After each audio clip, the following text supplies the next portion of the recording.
right, tissues.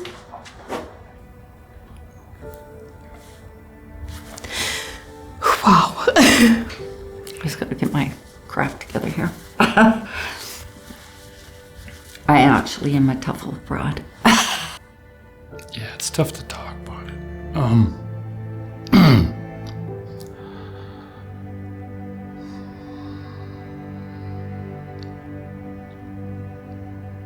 Do you feel better? I don't know. Yes, I do. I do. Yeah. When you put it like that, I feel a little bit emotional actually thinking about it. I have tremendous pride in my career. I feel very content in my heart with my contributions to this work. I feel very, very grateful that I have been given the opportunity to really live my passion and my purpose. The retiring, I kind of like to call it adventure instead. I retired in the summer, last summer. So I've been adventuring now for a while. It started out a little rocky. You just kind of don't know. Yeah. But now everything's kind of got my routine, and I've got trying to be a bit more active. Now I feel at peace. I was very hesitant. It took me a long time to complete my intent form and then actually submit it. I feel like after you've been in a role like this for so long, it's your purpose in life. So it was hard. It was hard to do, but I think the bottom line is that if you're still really enjoying your work and the people you work with, and especially the children, and the time is coming, then it is the right time. Don't wait. Oh, I have very, very mixed feelings as I approach the end of my career. I'm excited for sure. The new chapter in my life I don't think will take me very far from children and education. I've got wonderful, exciting opportunities ahead of me, but I have mixed feelings. I absolutely adore the children that I teach, and my colleagues mean so much to me. So I go in any given day through being way up here and excited to kind of going, oh my goodness, this is really happening as the end approaches. Because I spent 35 years with CP Rayleigh. Then I retired from there and I spent a year away from, I traveled a bit. And then we just looked at each other and said, we're too young for this. I think I'm ready for retirement actually. This actually was my retirement job. So now it's time to officially retire. I have an online business, so I'll be doing it online now, so I get to stay home in my pajamas. It's very bittersweet. I love this job. So it's hard to leave. Very hard. It's been a family. I always wanted to be an artist, and I always thought, or I thought in the beginning at least, that this was going to be a way for me to make a living. Before I met those children from Morley and did that, I didn't realize the meaning of teaching. There's no more meaning than there is in being a teacher. Teaching is different than any other profession.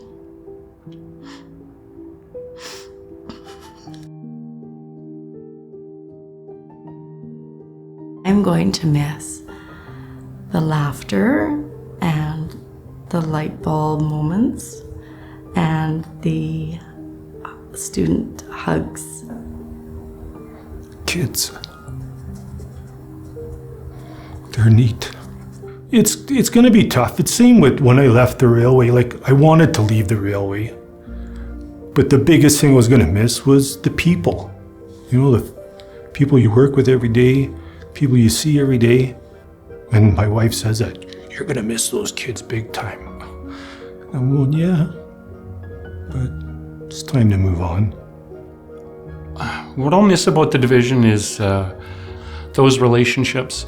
Some of them through the local, some of them through coaching. That's it. It's just the people that you've interacted with that have had an effect on your life. What will I miss that first day of coming back to school on August 29th? The congeniality, the being with my colleagues, the excitement, the getting ready and being able to just not sleep the night before the kiddos come and watching them walk into to the classroom with those bright faces and just the hope that I see in parents' eyes, the hope that I see in the children's eyes, that sheer excitement. That's what I'm going to really, really miss. What I'm missing the most is the friends, the people, the connection, that camaraderie. I'm gonna miss the kids. I'm gonna miss coworkers. And sometimes just driving the bus. I'm gonna miss having something to get up for in the morning. I am going to miss these kids. So I definitely will miss the interactions with the staff the first few days, and then the excitement to see all the students coming in, and it's just like a little anthill, and they just need to be guided to where they need to be, and I will miss that excitement. I'll miss going to convention, and if you know, there's some stories there.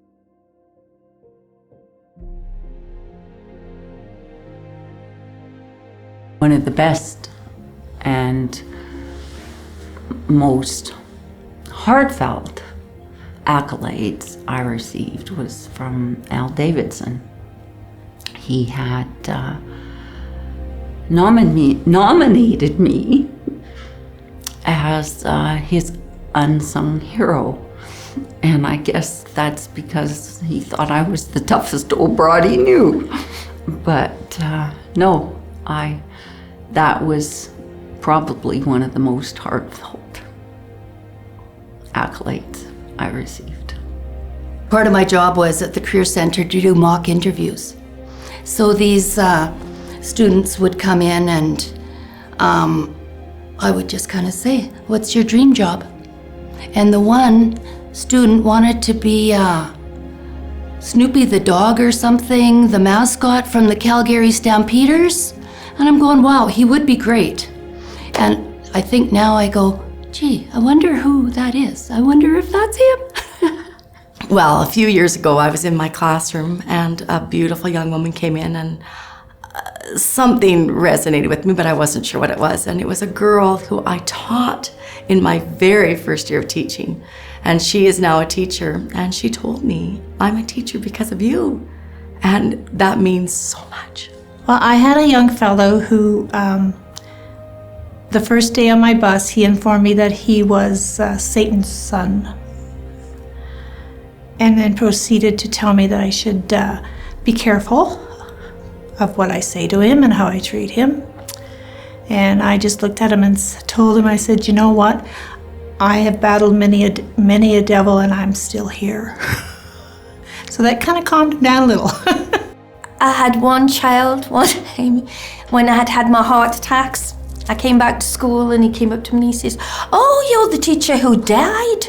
I said, no, I fainted. There was one young man in grade 9 who had some social challenges and some academic challenges. I had gone to a Bryan Adams concert and I very openly would sing with my grade 9 students or would put music on for them. And so they knew I was going to the concert. I was super excited. I was telling them all about it. And I leave OJ, I go on my way, to another school.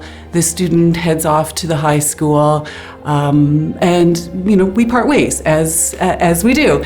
I get a text from him, and he said, "Hey, Miss Bymack, I got your number. I just wanted to let you know that I graduated today."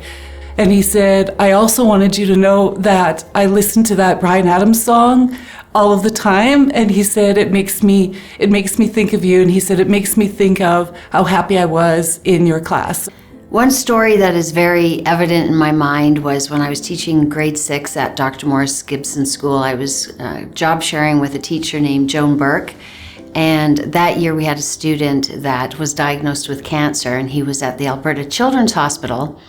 And this was about 20 years ago, and technology was not like it is today, but the Alberta Children's Hospital had a robot that they brought into the classroom, and within the robot was this video camera technology that we could teach the class, and this child was at the hospital and was learning and listening through it. This robot became part of our classroom dynamic and culture because at the other end of it was this child. And that family has always stuck with me my whole career. And I know the boy recovered, and he's done so well right now.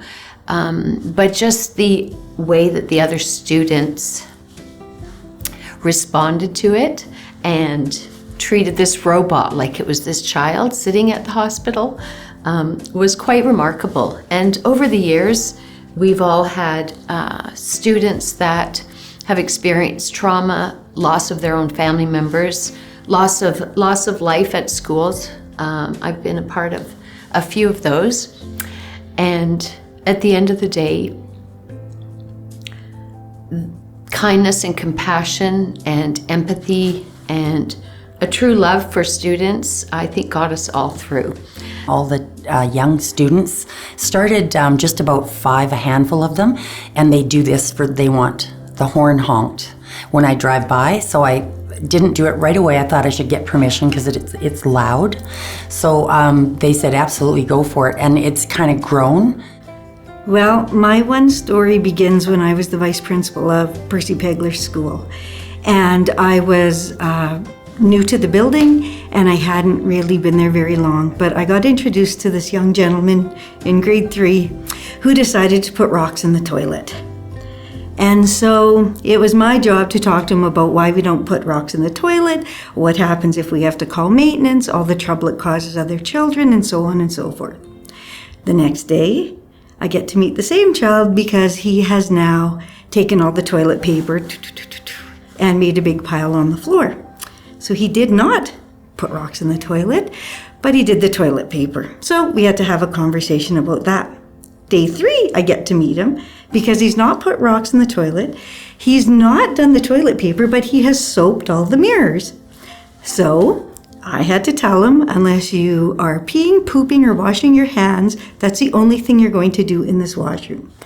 Fast forward, him and I had quite a relationship at our time together at Percy Pegler School. We met often.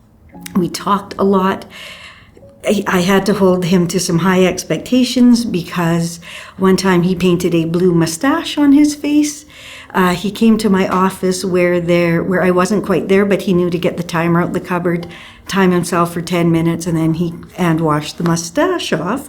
And he went in my office, told the person in there, "Don't worry, I'm just getting my timer."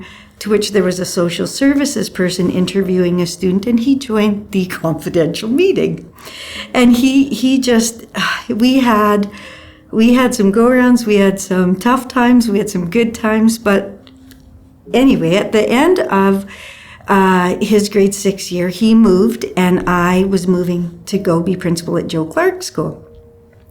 So about 2 years later, I get this phone call, and it's a vice principal in Northern Alberta.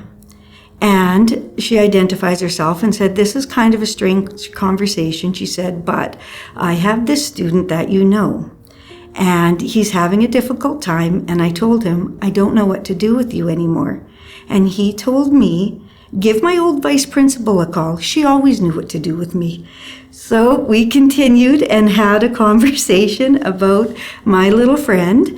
And then fast forward again, they've moved back to this area, and I get a Facebook messenger message from his mom. He was graduating, and she wanted to thank me for just being there for him and the times that we had together. Oh, we had some times. Anyway, I found out where he was working. So I went and delivered him a little graduation package. And he really turned out to be a fine young man. And the lessons I learned, he taught me how to be a vice principal. The one little girl one day is kindergarten. She says, Miss Heather, I really like your sweater. And I said, oh, thank you. And the other little boy in the front seat pops up and says, you look like a big, comfy grandma. He says, I thought, well, yeah. One of my students was involved in a very bad accident. I would visit him at the hospital, and just when he actually came back into the classroom and, the letters he wrote me and the things, it was just amazing. He could have easily died, and it was just really passionate to see him come back, and, had lots of struggles ahead of him, still does. But I think that one particular student was just a highlight of the emotional part of teaching. This one day, this one girl came in to me, and she was probably in about grade 6, and she says, I am so sorry. She says, my sister got my library book and she thought it was dirty. So she took it into the bathtub with her and she gave it a bath. Well, I couldn't do anything but laugh. I thought it was so funny. And she was so serious and she felt so badly. But anyway.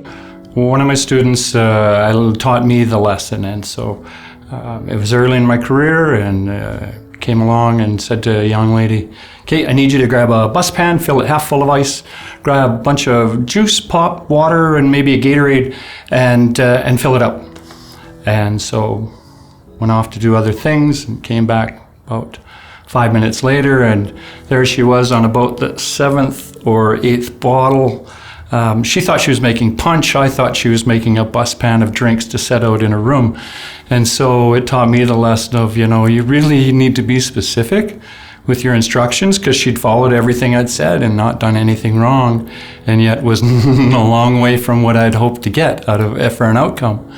And so, yeah, that for me, she was the daughter of one of our friends, and so it became sort of a story, a legend that we throw out every once in a while. It's like another grade 6 boy I had.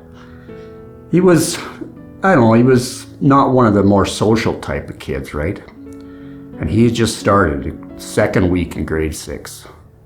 I don't know if you want this on camera, but grade 6, on my bus, grade 6s sit up front, then 7s and 8s at the back, right? So I don't know, grade 8s did something to upset him. So I'd look back in my mirror, and there he is up on his knees, giving these grade 8s the double bird.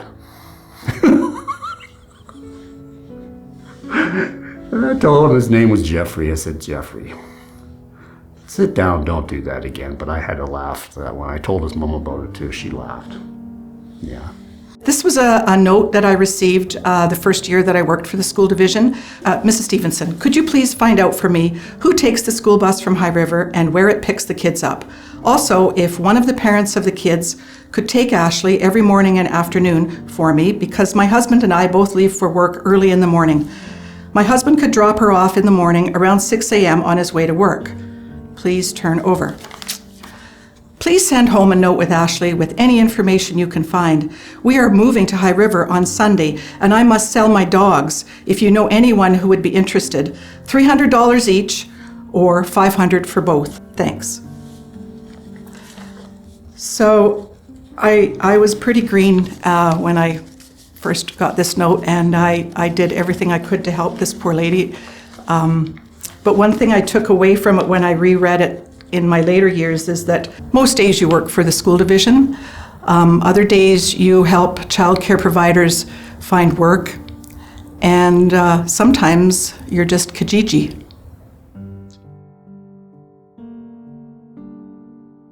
I would say the magic of Foothills School Division is its people. It's people looking out for each other. It's people helping out. I saw that firsthand, that first year particularly after the flood. People weren't in their homes. People were having people come into their homes. It always, to me, comes back to the people and how you treat people. The magic of Foothills School Division is 100% the caring community that's been cultured for as long as I've been here, even as a student. The magic of this school division are the kids, are the children. Grade 3, wonderful kids.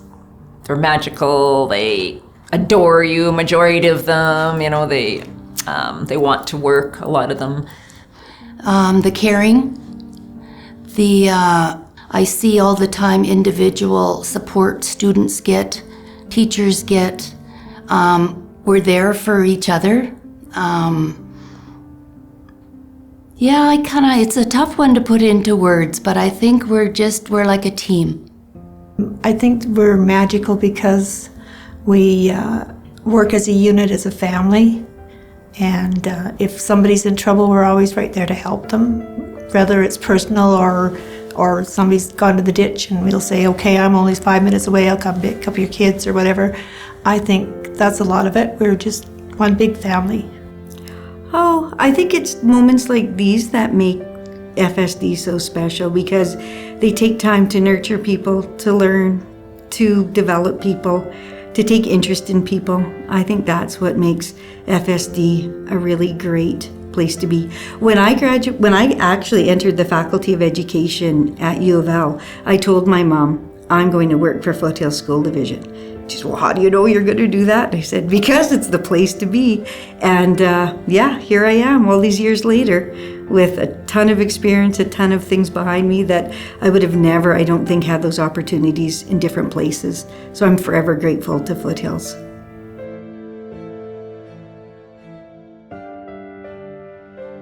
The biggest lesson I've learned is to be a great bus driver is you have to be very calm and love each individual for what they offer to the picture. And they are like, and when you do that and you're calm, I find it calms the rest of the bus. You don't seem to have as many problems.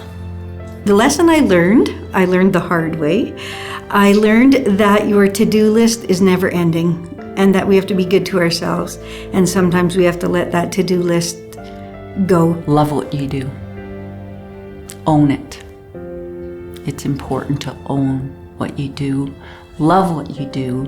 Remember, it's not forever. Things change, and they change always. When the teacher has passion, then it ignites passion in the kids. You can see it, you can feel it, and they don't give you a hard time. You become their favorite class. So. Don't sweat the small stuff, but always, always, always find your tribe, your teacher tribe. Keep them close, ask them questions. Don't be afraid to fail because you're going to fail over and over and over. Keep getting back up. And don't be intimidated by stuff you don't know. Just keep learning and striving and, like I said, finding the people that will help you reach your best teaching self. Be kind. Accept what there is presented to you and be flexible because everything changes. Every person changes on a day-to-day basis. And advice for new teachers, you baby teachers: love your kids, connect with your families, embrace your colleagues, and find balance, because this is a hard career to have balance. Take care of you. Live in the moment. All you young teachers coming out there, you've picked an awesome profession. Stick with it. Go through the good times, the bad times, but stay in the moment.